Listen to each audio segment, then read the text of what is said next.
Ladies and gentlemen, welcome back to What's the Big Idea? Very excited to have Rand Stagen joining us today. Rand, how are you feeling? I'm just happy to be here and excited about wherever this conversation is going to take us.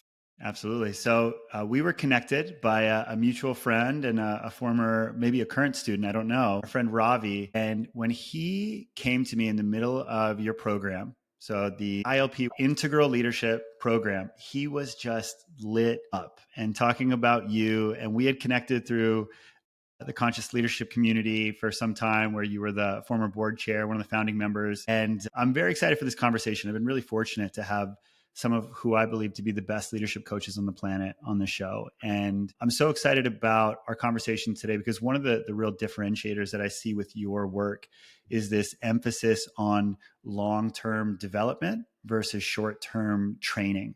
And Yeah. even before we started chatting, you started talking about the power of compounding, of really staying with your practice. And so I'm so excited to have you on today. Just so grateful and really looking forward to this chat. Yeah. Well, like I said, looking forward to the territory that we're going to explore. And it was fun as we were in the green room before we started recording. And you're like, is there anything in particular you want to talk about? And my general answer is let's make it a little bit more organic and a little bit more live action, Yeah. and see what happens. Beautiful. So, where I'd love to start, Rand, is actually just before Stagen Leadership Academy was here, before this really became kind of your dharma, your path. What was the first spark where you realized that leadership development, coaching, that this was something that you were really driven to do? Was there a moment where that clarified for you? I would say the moment would have been in the decade of my 20s as an entrepreneur. My whole life, I found myself in Dallas after graduating SMU, uh, starting a newspaper, a magazine that was an alternative paper in Dallas. And at 23, I had 25 full time employees and I was running a small business. And I really didn't have the experience or the capabilities. I had a lot of risk tolerance to get out there and try something new, but I was fortunate enough to meet an executive coach back in the '90s, which was early for that profession, and I coached with him for 8 years, every 2 weeks for 8 years. And so the real short answer is I was a client on receiving the benefit of coaching. And then when we sold in 1999 the newspapers and magazines, it was a threshold moment. Like, what am I going to do with the rest of my life? Because I was just 29 years old. And I said, I want to get on the other side and I want to help other entrepreneurs and business leaders get the access to the kind of benefits of working with an executive coach. And so that was 26 years ago, and we're, as I like to say, we're still in many ways, in my mind at least, a startup. And it did take about 20 years to sort of run the warm up lap and just get limber and figure out the fundamentals of our approach and our model, because what we're doing is very unique and novel. And so I'm as enthusiastic, if not more, than I was when I started it. And so you just said that what you're doing is unique. And so I'm curious, when you look at what it is that you are doing that is, like you just said, most unique, most differentiated, what is that in your approach that stands out? Yeah, it has to do with the recognition that you started out making the distinction between training and development in the opening remarks. And so what we have come to learn is that training is skill based, and it's wonderful. We want to honor the importance of training. Training tends to be episodic, on need, and it tends to be short term. It could be I train for 2 days to learn a new software program at the company I just joined, or I need to learn the safety policies if I join a company, and that might be a 1 day training. And sometimes training can be even a couple of weeks. But development, when you're actually moving not to fill the container with new skills and knowledge, which is what training does, but to actually expand the capacity of the container, kind of expand the cup, that is a long-term proposition. And so long-term development requires time horizons that are not quarters, not even years, but are decades. And so we ultimately had to ask ourselves if we really are both sincere and serious about supporting long-term development, then where are we going to find organizations that have the luxury of playing the long game? And that led us to privately held businesses that are owner operated, that are operating with evergreen indefinite time horizons. Said another way, they have no intention of selling their business. So family businesses, multi-generational family businesses, and founders that are wanting to build long-term, as Jim Collins would have said in the 90s, built to last businesses. So Andrew, I'll give you an example. About an hour ago, I was having a call with an existing client, and he's having dinner next week with the CEO of a Fortune 50. And he said, Rand, I'm having dinner with this person, and I'd love to talk about what you're doing and make an introduction. And I respectfully said, hey, I had to remind him, like, remember, we work with a very particular profile. He's like, I forgot. So like turning down, like being walked into the C-suite of a Fortune 50, that is what we have to say no to, because what we've already said yes to is where we can do deep multi-decade work with leaders. And so that's our niche. Yeah.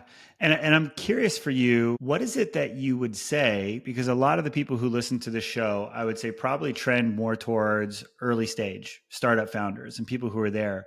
So as you're in those early stages, whether it's like I was on a call with a founder this morning who's like pre-product market fit and raised many millions Yep. of dollars. And so Yep. it's, when you were in that mindset of immediate need, like what do you think are some of the smartest things that founders can do to shift into this longer term time horizon while also acknowledging short term responsibility and need? How do you navigate both of those at the same time as a leader? Yeah, and I often, I'm going to see, I do have a rubber band here, and I often use this idea of a rubber band is when people hear our organization's kind of brand and our positioning, there's often this misconception that we're only holding the long term. But the reality is that with the rubber band here, I now have put some tension in between my fingers because there's both the short term, like the next 90 days, and making payroll and doing what I need to do pragmatically, and there's the long term. And so there's a polarity here between time, short term and long term. The instinct is when people feel anxiety and tension, the instinct is that I need to do something to make it go away because they feel like we're all problem solvers. The listeners to this show, we're entrepreneurs, we solve problems. And yes, there are times when there are problems to be solved, and there are other times when there are tensions to be managed.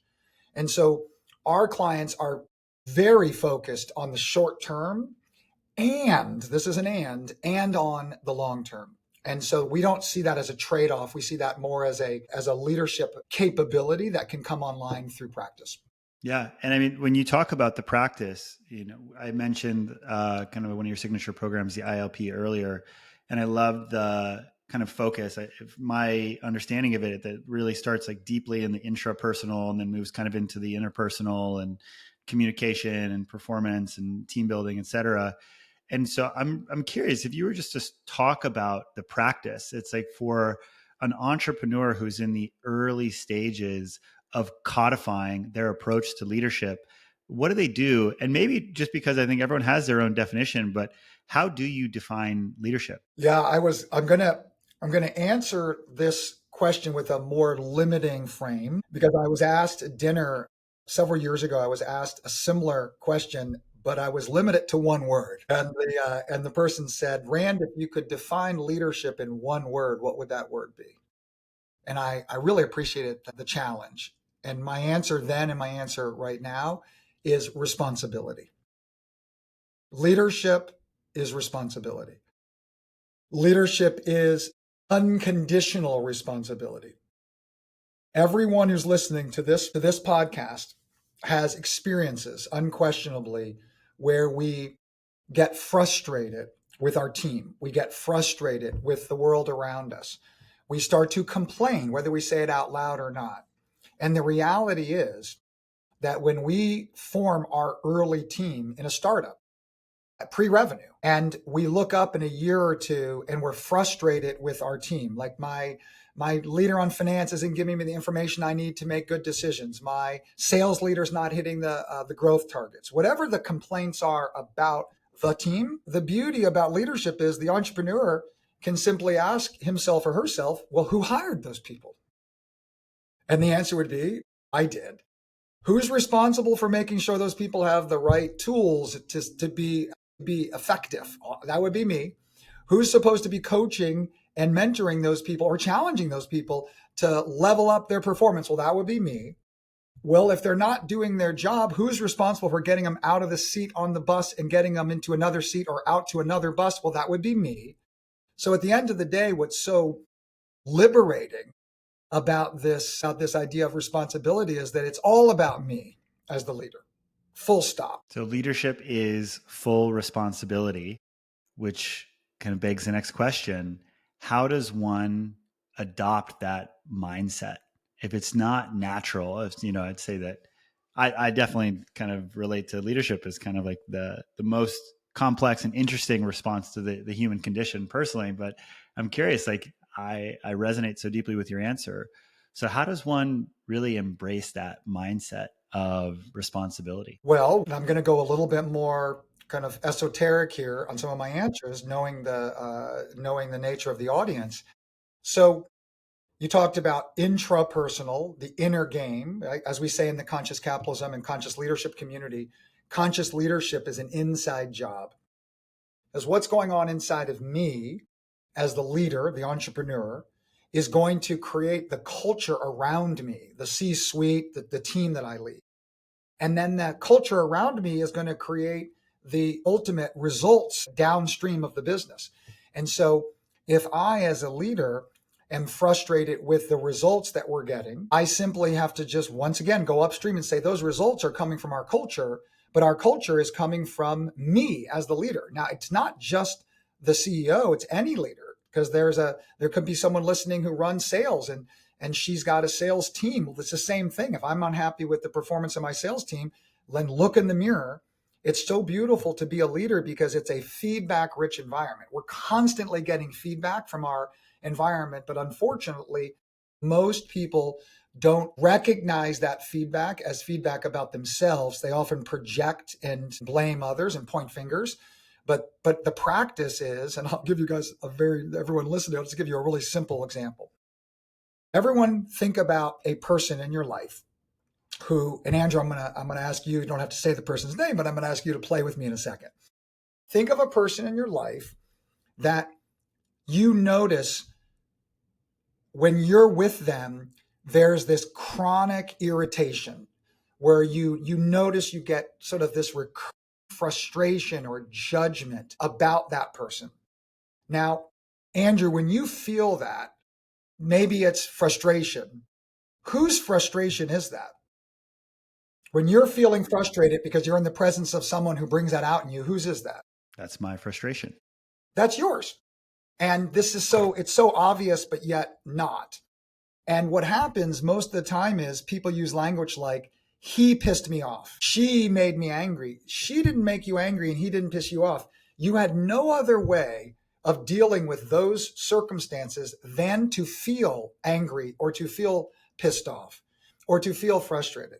So in the absence of having the capability to respond to those situations more consciously, more resourcefully, more skillfully, I contract down to my own reactivity.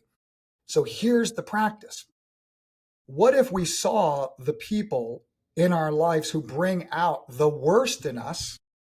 What if we saw them as our greatest teachers?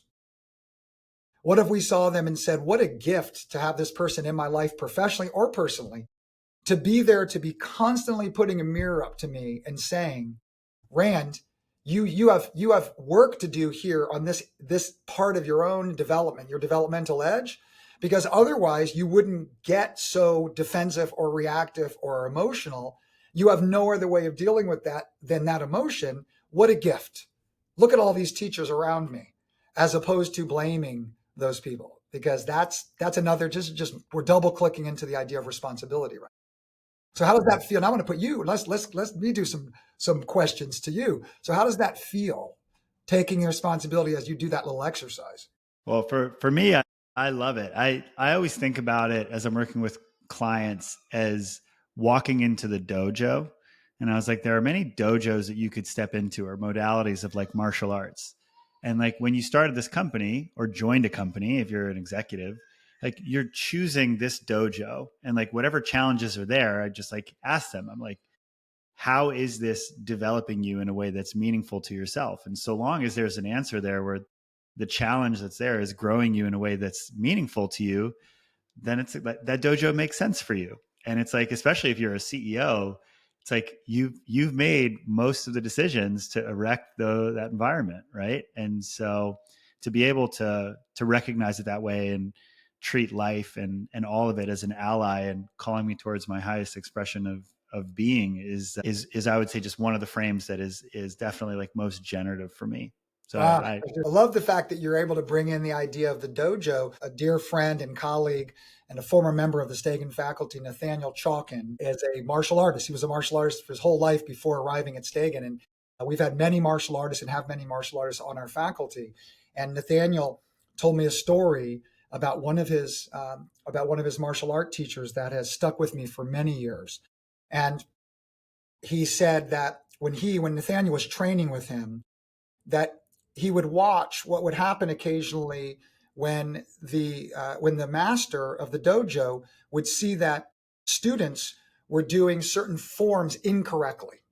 And normally what would happen is the master would walk over and would correct the form. Okay. But what this martial artist would do is he would go to a mirror in the dojo. Mm-hmm. He would do the form in watching himself do the form. Then he would go over and he would correct the students. And Nathaniel asked him one day, Master, what are you doing? And the master said, my students are doing the form incorrectly. I have to take responsibility that I'm the root cause of that. And so before I go over and correct the student, I actually want to take responsibility for myself first. That's an unconditional responsibility move in the actual literal dojo. And Nathaniel I learned so much from him in this over the years we worked together. And he's now out in his own leadership dojo on the West Coast doing this work using these same principles. So yeah, I love that you got that. Yeah, totally. So if we start from this place of responsibility, it's looking at myself and how I'm contributing to the environment that may be pissing me off, triggering me, or just producing subpar results. What is the first place that you would encourage someone to start to develop and it's funny because when you think about responsibility, for some reason, as you were saying, I just saw it as two words, but it was like response ability, like the ability to respond. And so as you look at leadership challenges that emerge, like what is the system and what's the foundation for you of like, what are those foundational skills that someone needs to develop to be able to respond and lead as an entrepreneur, as a CEO? Yeah. So we would say that what precedes responsibility, you're sort of, we're doing a little bit of what happens first in our experience with our clients is awareness. So with awareness creates choice. When I have more awareness, I have more choices. And when I have awareness and choice, I can be responsible. When I don't have awareness, then I'm in reactivity. And so one of our pieces of sort of a principle here is with awareness, there's choice. Without awareness, only habituation, only reactivity. And so when you're asking, where do we start? We have to start with awareness. And we have to start with self-awareness and then social awareness. And that happens through practice. And that's why, whether it's martial arts or whether it's athletics or whether it's chess or you name it, any truly developed capability is going to be a result of disciplined practice. And a lot of people listening right now are maybe saying, I'm really sincere about my practice. And then the question is, are they serious about the practice? And what are they doing to actually be in their own practice? And whether that is working with a coach or having practices with your own leadership team or a variety of other ways, awareness practice is where all the action is. That's That's the work of becoming more conscious. A fun, not a complete tangent, but actually, when you say awareness, with awareness comes choice, makes me think of Fritz Perls and Gestalt awareness practice. Absolutely. And I was introduced to this modality because where we first met at the CEO summit in Austin, I met someone who ended up inviting me to join a Gestalt communication training for executives, which was as much as any personal development, leadership development workshop I've ever attended. For me, that was like a crucible moment of realizing, yeah, just like with so much of what was controlling my experience of life was not objective reality, but my stories and the emotions that I was unwilling to express with others. So it was a fun throwback to the Conscious Cap Summit and what led That's me so there. great. Yeah. Now, do you remember what it felt like when you had that sort of realization, like in your bones? Yeah, that's why it's so. It was a funny moment where the facilitator, so he grounds the whole workshop. He says, authenticity, curiosity, and presence. If you give yourself to whatever you're feeling and thinking is real, valid, deserving of a voice, curiosity, just ask the question that does your curiosity justice, and just be present. No stories of what the future holds. He said, if you just give yourself to those, you'll have a meaningful experience. That's enough. And I was like, okay. And the first exercise they did was a contact exercise where they have people walking around, and then he stops me in front of this other man. He's like, just say the first thing that comes online for you. And the first thing that I said was, actually, we're standing eye to eye. And the first thing I said was, I don't allow myself to get this close to other men because I think that they'll perceive me as gay. And it was what was authentic in that moment. And I remember this this electricity shooting through my body. And it was so strange that I was like, wait. And then the man pounds his chest and he's like, oh, me too. I feel that way sometimes. And I remember sitting down in my chair and I felt this electricity coursing through my body. And I was like, wait a second. If that's what telling the truth feels like, I never feel that way. Yeah. And so, which that's big, the bigger question of like, wow, where else am I not telling the truth? Yeah, I mean, the idea of like we armor up, especially as men, but we all do in business, and we make ourselves sort of invulnerable to feeling sometimes. And then we look up, it's been 5, 10, 15, 20, 30 years, and we cut ourselves off from certain emotions or certain states. The word soma is the root of that word is body. So this is referred to often as somatics, the somatic experience. And so much of you mentioned Ravi, who connected us. He not only went through our integral leadership program, but also into our advanced leadership program, which is our graduate work, which is much more confronting and much more powerful, like the Gestalt training. And it's all about, how can we recognize that it's not what's happening in the world, it's how we're relating to what's happening in the world, right? It's not what's happening, it's how I relate with what's happening, and my ability to be in relationship with others, with my team, with my investors, with my customers, and with the world around me is the work, right? This is the work of, people often talk about leaning in. Well, leaning in is a way of being in relationship, but if I'm leaning in and I'm armored, that's going to be a very different experience than if I'm leaning in and I'm authentic, right? And this requires vulnerability that paradoxically is a vulnerable strength, right? Is to show strength through vulnerability. And it's contextual. In that setting, Andrew, you're like, yeah, it was the right place to be vulnerable. But if I'm not able to make payroll and I'm in a startup, I don't go to my employees and be vulnerable, right? So vulnerability requires discernment. Yeah. And a lot of times people think, oh, so you're saying I should always be fully transparent all the time? No, Sure. we're saying that you should choose to be transparent where and when it makes sense, even if it's scary. And there's other times that you actually hold back on full transparency.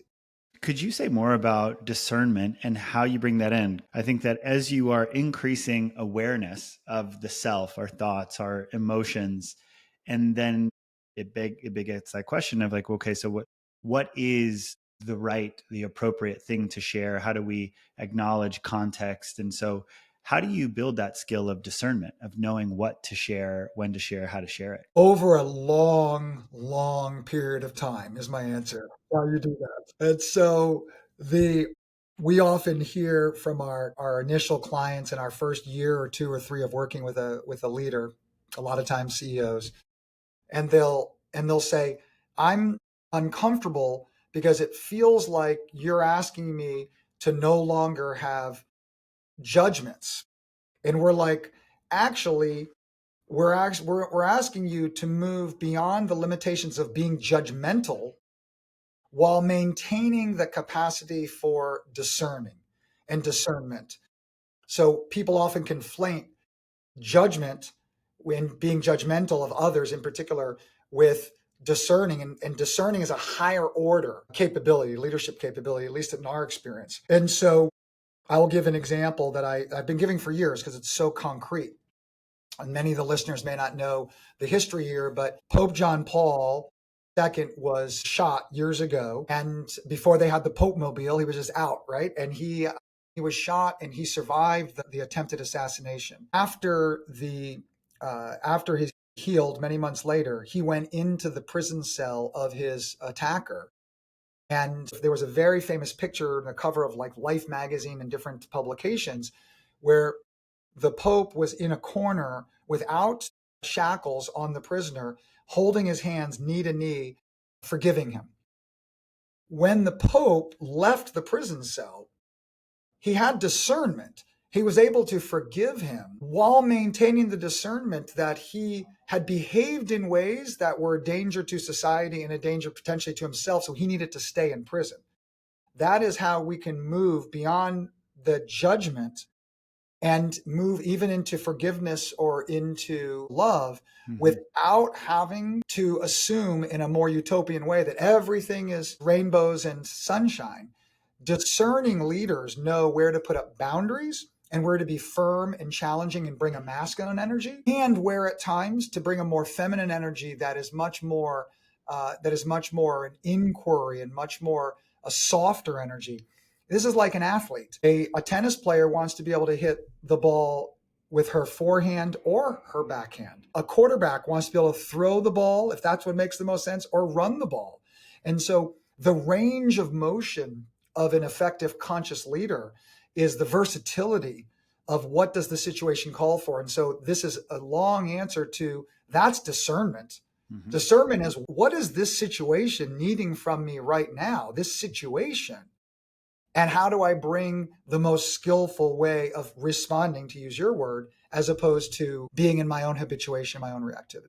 Yeah. So if you were to summarize even like that, judgment is and discernment is, if you were going to put it into a soundbite, what would that be? I'm going to have to pause and take that question in. I think it's so important and something that I often confront with clients and even in myself. But judgment is, discernment is. Judgment is fear-based. Discernment is love-based. Judgment is reactive. Discernment is creative. Judgment is drama. Discernment is empowerment. I felt something as you said that. I love that. Yeah. And so, as we move past discernment, I think we're moving into some of the tactical skills that leaders can develop as they are starting to really embrace responsibility. And some of the things that I really appreciated about your work and that I was excited to look more into was kind of where you start in helping people to understand what is important and what deserves our attention, right? As you talked about increasing awareness of what's happening. And so as you're starting to become more aware of not just what's happening in the environment, what's happening internally, but how do you help leaders to prioritize what's most important and what deserves their attention? Yeah, and this is let's just call this category prioritization. And unfortunately, prioritization is a very weak capability of most leaders, especially entrepreneurial leaders. And as an entrepreneur myself, I like to chase many blinky, shiny things. And I really feel like I can actually get more done than I have the resources, or that my whole organization has the resources to do. And so strategy is, as many people have heard this idea, strategy is not what you say yes to. Strategy is what you say no to. I mean, this goes back to discernment. Actually, what I love that you just did is, what is the discernment around what we're saying yes to and what we're saying no to? And I loved the oversimplified Warren Buffett from Berkshire Hathaway idea that he one time at one of the annual meetings, he talked about he doesn't make very many big decisions, right? And when he does make a big decision, it's like going into the donut shop and you get a punch card. And he's like, I only have in all of my life like 8 punches. I've only made 8 big decisions. It's exaggerated, but the point is, as Warren Buffett said, successful people say yes to many things. Okay, very successful people say no to almost everything. Right. But here's the Jedi move, is that when I'm saying no to the world from a place of deep clarity on what's most important, I'm actually not saying no.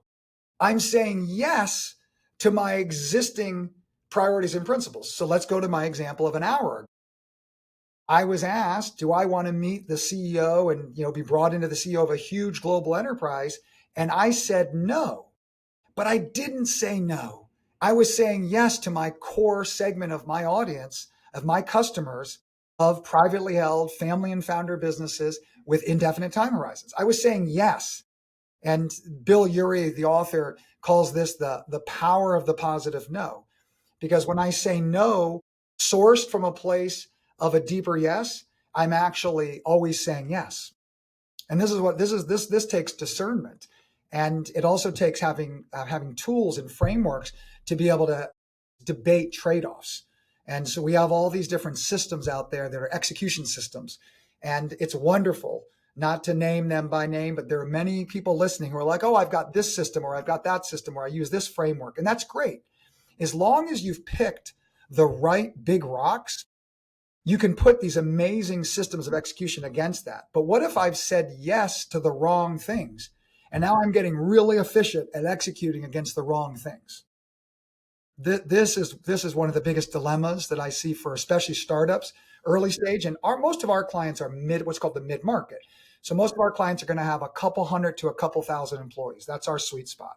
And we've got many clients under 200 employees and big family businesses over 2,000 employees. But that's the sweet spot in all of these, early stage, the middle, even the large company executives, is that we really struggle with this discernment around what we should actually be marshaling our limited resources towards. Yeah. And so when you look at, defining those big rocks or like kind of like key objectives, whatever they might be, like what do you find to be some of the most effective protocols, frameworks to help people to ensure that they are focused on what is most important? Yeah, I'll give you a very simple, this is like a pattern for decades and decades of doing this work with teams. So we'll say let's say you've got a team of 6 people, they're at a retreat and they're working on their priorities for the upcoming year. And we'll say, here's some Post-it notes. We're going to put you into groups of 2 or 3, and we're going to have you guys write down your most important initiatives, your big priorities for the next year. And you only can come up with, no more than 15 for the year. And so they'll take the Post-it notes and they'll take 30 minutes or an hour and they'll come back and we say, okay, great. And we put up a framework, a very simple 2x2, where we say, this framework is going to allow us to discern the differences between the value and the effort. Like how hard or how expensive is it to do each of these initiatives? And what's the value of these initiatives? Now, you used the word, Andrew, context earlier. When the context is, I've got a Post-it note and here's my Post-it note. And this is a really important initiative, a big rock. And they get 15, 20, 30, depending on how many groups, 40. And then we say, go and post them up on the wall. And we give them a framework to do this. And they go and post them up. And here's the thing. They said all of them are super valuable for the company. And of course they're valuable because we said, what do you think is most important? So they actually create a big old list of initiatives that they consider valuable. But this is where the discernment comes. Okay, let's take all of these initiatives, let's consolidate them and we get them down because there's repetition. We've got them down to like, let's say 20 or 25 proposed initiatives. Now let's have a multi-hour discussion on this initiative relative. This is the difference. Relative value for the next year of our business. Is this initiative relatively more or less valuable than the other initiative? And you have to debate the relative value. What happens is people say as a whole team, wow, when I was just thinking about my initiatives that I thought were most important, and I step back for the organizational benefit, and I can start to have a relative conversation of which one is more important relative to the other ones, it's a game changer. And that's a structured way of discerning prioritization. And then this is the beauty for the entrepreneurs out there. It's January 1. We've got our 12 big rocks for the year, our 15 big rocks. All of a sudden, the entrepreneur goes to a conference and meets someone and has a new idea, and it's amazing. And he or she comes back to the team and says, I've got the most amazing opportunity to change the angle on our business. And they introduce yet another new big rock. What they want is they want the team to actually, and I'm talking to everyone out there who is this profile, that they want the team that reports to them to add it to the existing priorities, as opposed to dynamically adjusting and saying, hey, boss, the team learns to do this, managing up. Hey, boss, this idea could be an amazing idea. You're really lit up. Let's go back and look at our current priorities. Tell us which of the priorities that we've already started when we did this work in January and we launched with it, which of them do you want us to put in the delay box or the ignore box for the rest of the year to create room? And you know what the CEO says? Well, no. I don't want you to take anything off. I want you to keep doing all the stuff you're doing, working 70 hours a week, and this new initiative. And that's the discernment where the entrepreneur gives permission to the team to actually push back with those kinds of questions. Yeah. So it's a little technical of an answer, but that's my answer. No, I love it. Very practical, very easy to understand. And I think even in some of your work, I was admiring the work around evaluating trade-offs. And I think that really does that. That's a trade-off exercise. Yep. Exactly. And I'd love if you could say more about that, because I think, when it comes to helping leaders to make better decisions, like, I think that's like one of the big kind of impediments is like not being sure how to evaluate trade-offs. And I'd just be curious, like, when it comes to helping your leaders to make better decisions and evaluating trade-offs, like, what other frameworks or tools do you have to help leaders in that context? Well, we have a body of execution tools that we have this what we call the 2x2 prioritization matrix, which I just pointed to. And then we have a number of other tools for the execution. But the good news is the trade-off exercise of like, what should we say yes to and what should we say no to? It really does come down to that relative value. Yeah. Of like, how do we compare and contrast? So I'm not going to suggest that we have other recommendations, at least for our clients. We use the trade-off tool quite effectively, and it takes several years for people to learn how to do this. And then once again, the entrepreneurs out there, when we're saying yes to opportunities, being opportunistic, why are we saying yes? Are we saying yes because it actually is tied to our strategy, our go-to-market strategy?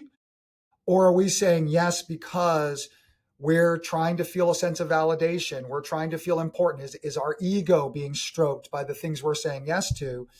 And then I'll give you an exercise that I'm going to give to. I'm going to be transparent here.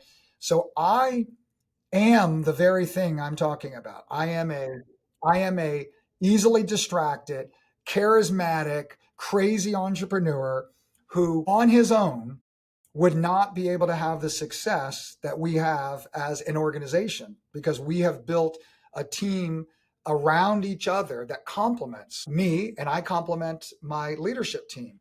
And so we're about 70 people in our total team. And there's a leadership team, more closely to me. And we work with, several thousand leaders per year on an annual basis, whether they come to Dallas to our facility or off campus mostly around the heartland of America. So there's lots of complexity in my business. And so what my executive team started to do with me, which I did not like, let's be really clear, is my president said, we're going to meet every week and we're going to look at your calendar.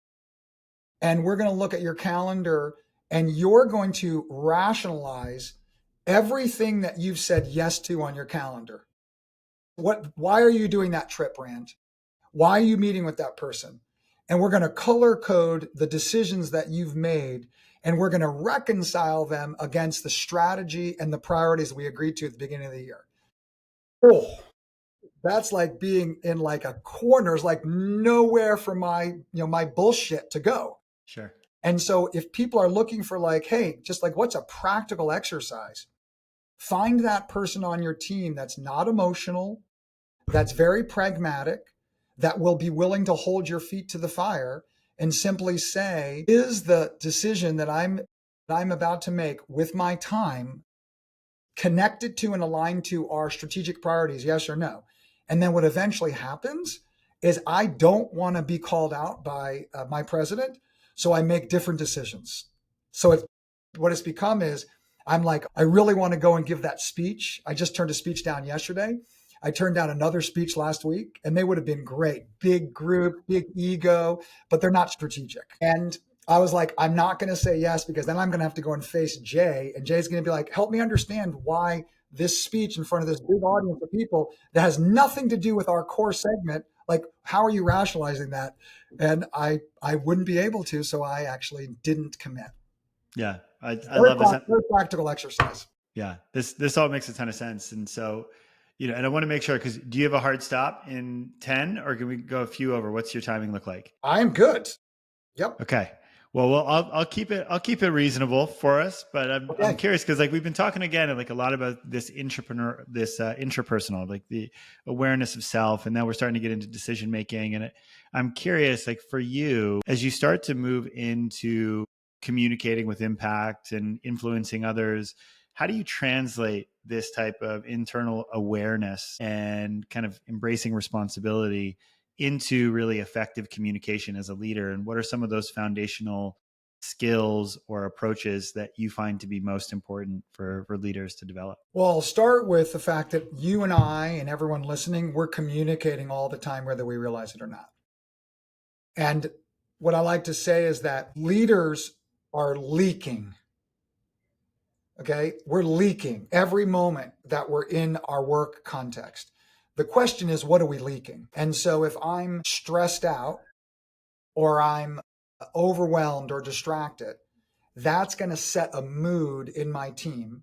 And whether I'm an entrepreneur with 3 employees or a CEO with 3,000 employees, my mood is going to, it's called the mood contagion. And this is emotional intelligence 101. There's research on this from Daniel Goleman at Harvard on what happens when, because of the way that mirror neurons work between human beings, what the Harvard research initially revealed, which is fascinating years ago in an article, Harvard article called Primal Leadership, is it revealed from Goleman's work that the mood of the leader is disproportionately impactful to the mood of the team or of the entire company because of the positional power and authority. So we need to be really careful when you ask about communication on recognizing that just our mere presence is communicating energy, is communicating mood. And so we practice being aware, and we give our clients a practice called recalibration. And recalibration is very simple. It has 3 components: stop, ground, center. Stop, ground, center. And we consider this recalibration practice a practice that gets us into a performance ready state. So you watch Serena Williams or you watch any amazing tennis player, they have their own way of recalibrating before they hit the ball, before they serve the ball. There's a particular thing that each athlete does, whether they're hitting the golf ball or whether they're doing a free throw in basketball, to recalibrate, to get into a performance ready state. Our clients who are achievers often say, I don't want to learn how to meditate. I don't want to learn mindfulness. I need to achieve. And we're like, great, you want to achieve? Then why don't you take responsibility for the fact that you need to get into a performance ready state before you step in, that threshold moment before you step into a meeting, step onto a Zoom call, step onto a customer call, step onto an investor call. And so stop is the first piece. Stop. Take a breath. Ground. Feel your feet. And center. And we teach it as a practice that takes about 30 seconds. Yeah. And then we say, you can do this when the phone rings. Totally. And you say, if you just let it ring one extra ring and say to yourself, stop, take a breath, ground, center, and then go, hey, what's going on? Pick up the phone. Or you can do it for a minute with your eyes closed before you step onto a Zoom call. But this is another, I love this conversation because we're going back. It's like we're retreading in a good way. Totally. The idea of like responsibility. Responsibility comes from awareness and choice. Awareness and choice is what discernment looks like. This is all integrating, and it's really fun. Totally. You know, a great workshop I got to attend one time was, I don't know if you're familiar with the authentic relating people. I don't know the authentic but relating. I just loved the way that they framed it.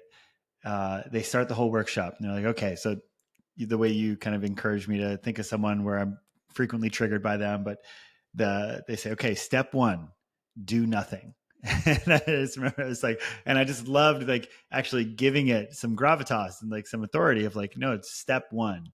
It is do nothing, right? It's like the pause to get there. But I love stop, ground, and center. That's fantastic.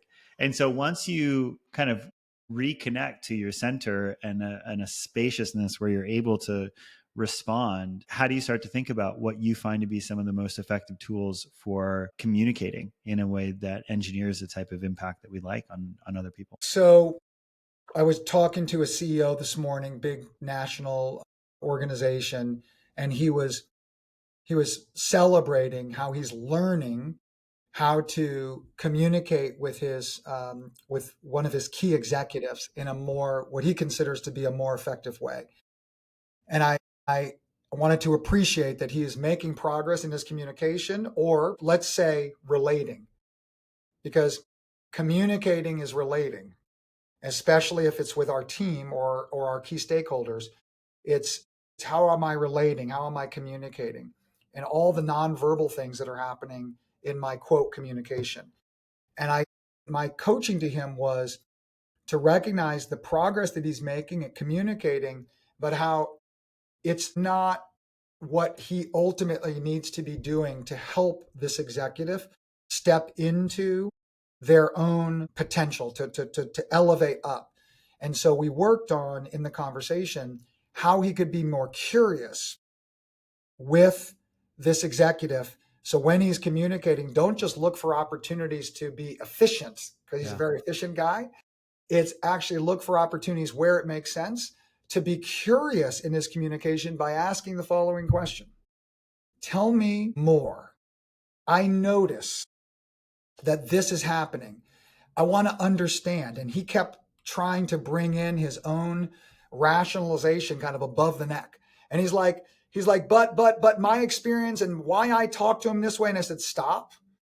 There are times, discernment, when you just need to be directive. That's fine. And there are other times when what's really needed is for you to be curious and for you to seek to understand so that you can put breadcrumbs down for your executive to come to some realizations that he can only come to when someone takes the role of being an active listener. And for this guy who's like a super achiever, he's like, well, that would take a long time to actually create the conditions for that development to come online. And I'm like, yeah. And I said, do you want this executive to be on your team for a short period of time or a long period of time? And he's like, oh, I'd love to be together for the next 10 years. Well, then it makes sense to actually invest the energy to communicate in a way where you're not trying to get to a particular result or answer, but you're trying to create the conditions for some kind of growth and development with someone who's on your inner circle. So I'm gonna say communicating is really about relating, and relating is really about leadership, and leadership is really about responsibility. And it's his responsibility as the leader to actually create the conditions for the human beings around him to grow and to evolve. And that's a new thing for him. It's a really new thing for him. That's powerful.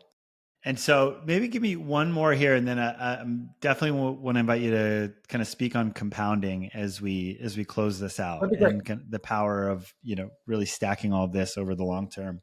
But so when you think about kind of the interpersonal, talking to people, communication, relation, as we just talked about, but what about culture and doing this for larger groups of people? Like when you look at creating the context where people can do their best work, like what do you find to be as kind of the foundational frames or things that you think leaders should be looking towards to create that kind of. I love the question, and it's going to be potentially a little bit dissatisfying my answer. We are very, very clear on this from tens of thousands of leaders and just seeing the patterns. Culture is a reflection of the top team, and the top team is a reflection of the leader of the team.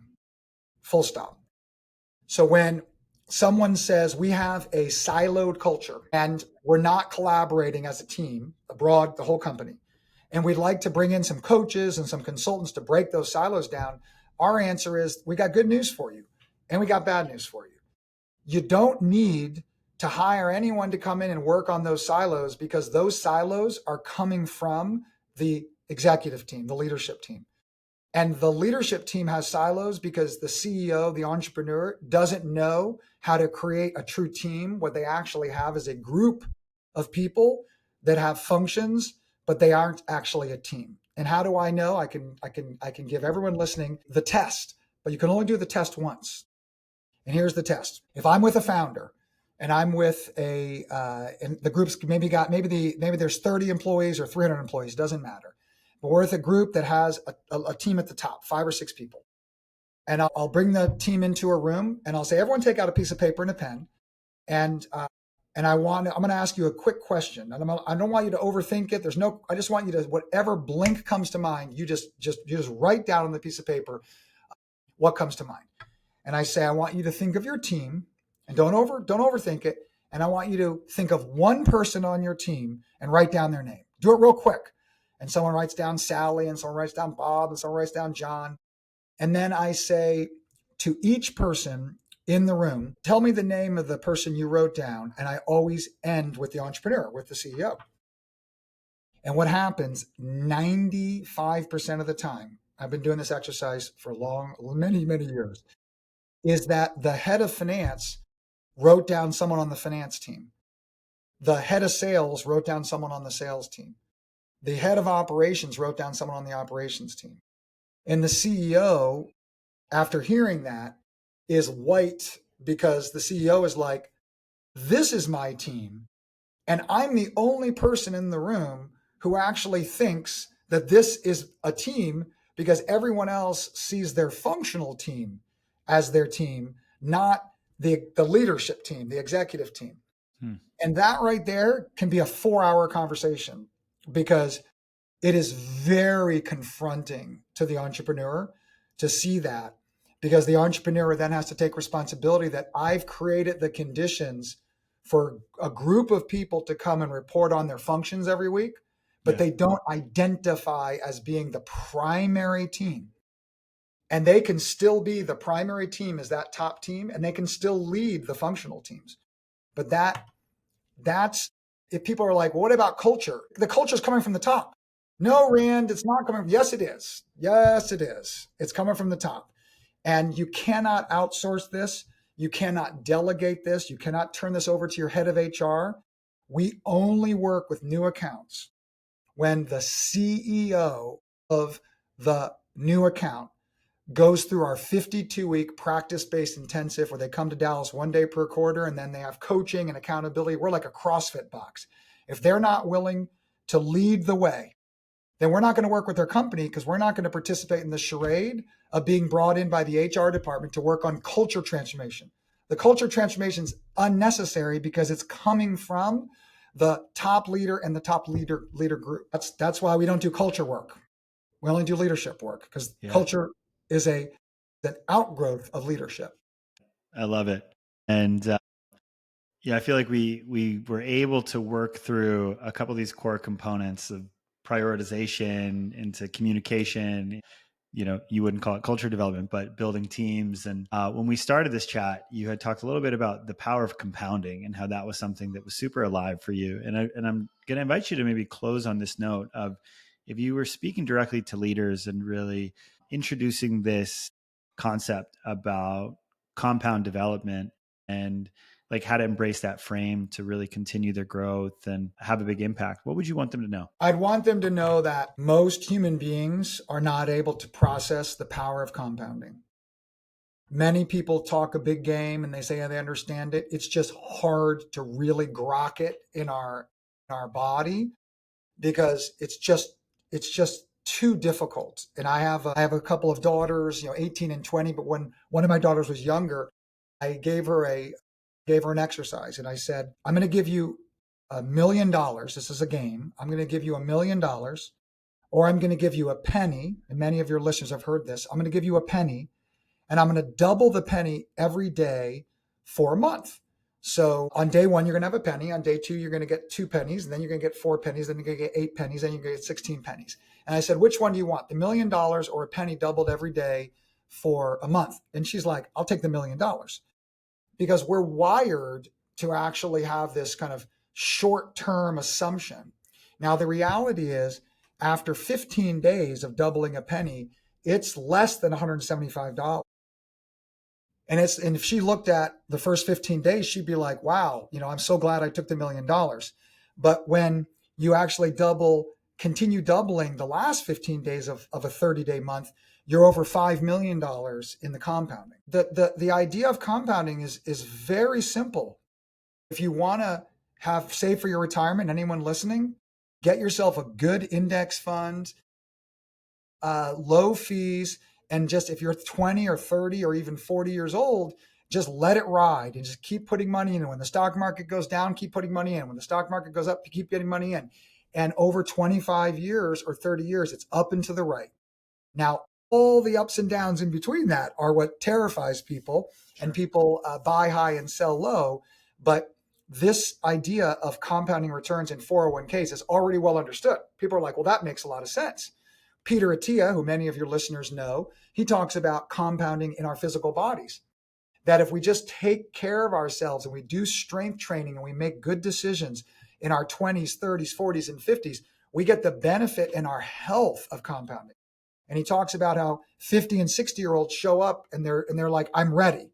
And he's like, it's too late, because we can't catch up on what the negative compounding has been for bad decisions for so many years. And now I'll end with leadership and the ability of leaders to see every day the wake behind their decisions, like a boat. Every day, their decisions, their choices, awareness and choice, their choices are consequential in ways they can't even imagine. And those choices are creating a compounding effect that is creating outcomes that maybe we want or maybe outcomes we don't want. And then those compounding choices and those behaviors at the individual leader level cascade out to the culture, which ultimately cascade out to the results. And so our whole business model is to deliver, partnering with our clients to deliver compounding results and conscious capitalism compounding impact. The business case for development with the results, because we're unapologetic card-carrying capitalists at Stagen, and the moral case for development, because we are very purpose-driven and we're oriented to elevating humanity through business on the consciousness side at the same time. And like the polarity of short-term and long-term, we don't see that as a problem to be solved. We see that as a tension to be managed. So I will end with, people always ask, what's the one big insight from all the work over all the years? And I can say it not in a single word, but just in a handful of words. And this is to all the entrepreneurs, all the leaders out there. Leaders get the organization they deserve. Leaders get the organization they deserve. There's a power in unconditional responsibility. This is the gift, right? If people are willing to listen and accept it and step into the dojo. Yeah. Man, Rand, thank you so much for taking the time to chat with us today. I feel very fortunate that I get to work with entrepreneurs and CEOs every single day. And even talking to you, I just feel even more fired up to embrace it as just that, like, the ultimate kind of gift and opportunity to actualize and contribute. And just really appreciate like just how anecdotal you were and sharing your wisdom and like making it so practical and story driven and linking everything together. So just really grateful for your wisdom and taking the time. I'm happy that we snuck in past your schedule Yep. tracker It was all and destined, right? It was a tight for schedule, except I had 1 30 minutes open today, which was there you just go, great. close fit. It was perfect. And so for people who want to, dive deeper into your work, your programs, how they might be able to plug in, what's the best place to find you? It's easy. Stagen.com, Stagen.com. And that's the best place and the only really place to find us. Beautiful. And I will say again, someone who I deeply trust, one of the kind of most integrity oriented, powerful leaders I know, went through this program, really loved it. And so hopefully some of you will check that out. But thanks so much for the time, Rand. Really enjoyed the chat. Thanks for having me.